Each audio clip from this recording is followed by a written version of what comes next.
Assalamualaikum warahmatullahi wabarakatuh. Perkenalkan, nama saya Akbar Effendi, Stambu ke421-19106.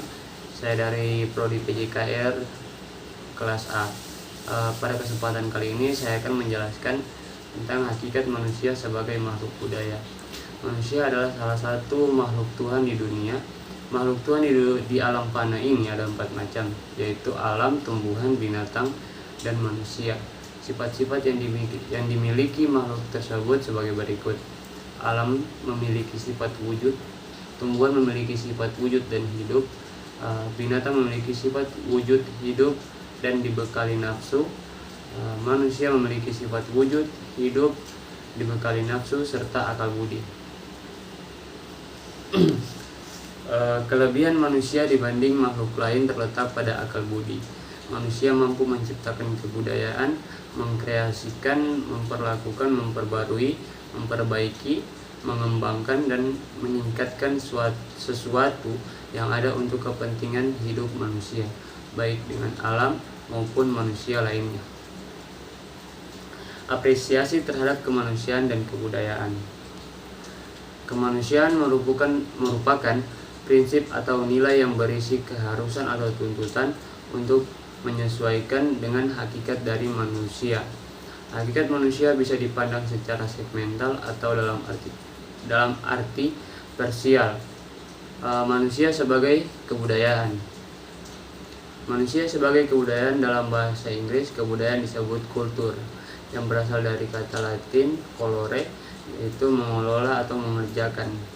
Dalam bahasa Belanda, kultur bisa diartikan sebagai mengelola tanah atau bertani. Dengan demikian bisa dikatakan budaya ada hubungannya dengan kemampuan manusia dalam mengelola sumber-sumber kehidupan dalam hal pertanian. Etika dan estetika berbudaya. Etika pada umumnya membicarakan masalah-masalah yang berkaitan dengan predikat nilai sosial atau tidak asusila, baik dan buruk. Dalam hal ini etika termasuk dalam kawasan nilai, sedangkan etika itu sendiri berkaitan dengan hak dengan baik buruk perbuatan manusia. Estetika manusia dalam berbudaya. Estetika dapat dikatakan sebagai teori tentang keindahan atau seni. Estetika berkaitan dengan nilai indah, jelek, atau tidak indah. Nilai estetika berarti nilai tentang keindahan. Keindahan dapat diberi makna secara luas, secara sempit, dan estetika murni. Memanusiakan manusia melalui pemahaman konsep dasar manusia. Manusia harus memiliki prinsip nilai dan rasa kemanusiaan yang melekat dalam dirinya. Manusia memiliki peri kemanusiaan, tetapi binatang tidak bisa dikatakan memiliki peri kebinatangan. Hal ini karena binatang tidak memiliki akal budi, sedangkan manusia memiliki akal budi yang biasa memunculkan rasa atau peri kemanusiaan. Peri kemanusiaan inilah yang mendorong perilaku baik sebagai manusia. Problematika kebudayaan. Kebudayaan yang diciptakan manusia dalam kelompok dan wilayah yang berbeda-beda menghasilkan keragaman kebudayaan.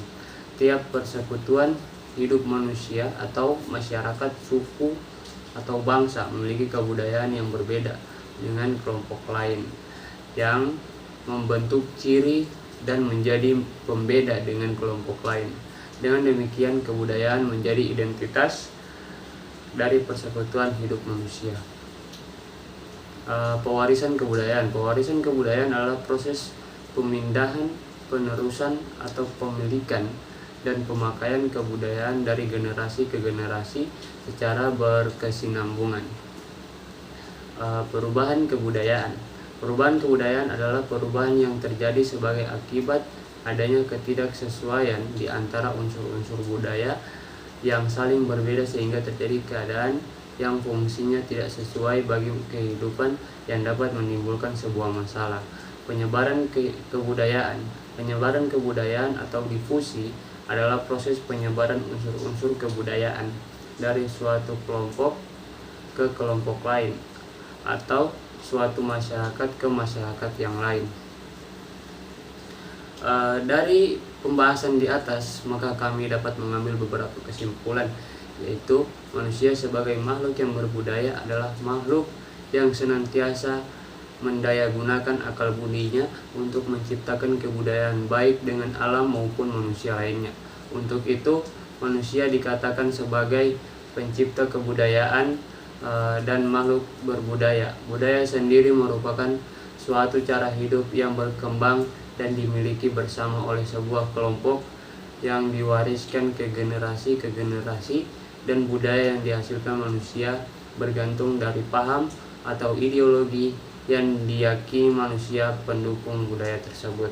Mungkin itu saja yang dapat saya sampaikan. Lebih dan kurangnya saya mohon maaf. Assalamualaikum warahmatullahi wabarakatuh.